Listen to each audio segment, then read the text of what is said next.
आज मैं आपके लिए बहुत ही फनी वीडियो लेके आई हूँ। आप सुने, देखें और एंजॉय करें। Thank you. पप्पू बाबा जी अगर बीवी खूबसूरत हो, गोरी चिट्टी हो, कदावर हो, शोर की फर्माबरदार हो, शोर के आगे जबान न चलाए, शोर अगर कहे कि दिन तो दिन, अगर कहे रात तो रात माने, ऐसी बीवी को क्या कहते हैं? बाबा जी बोले, इसे वहम कहते हैं बेटा, वहम। लड़का दूध वाले से 1 किलो भैंस का दूध दे दो। दुकानदार, तुम्हारा बर्तन छोटा है। लड़का, अच्छा तो फिर बकरी का दे दो।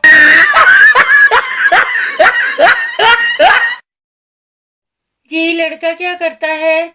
जी वो फूड फैक्ट्री में क्वालिटी कंट्रोलर है।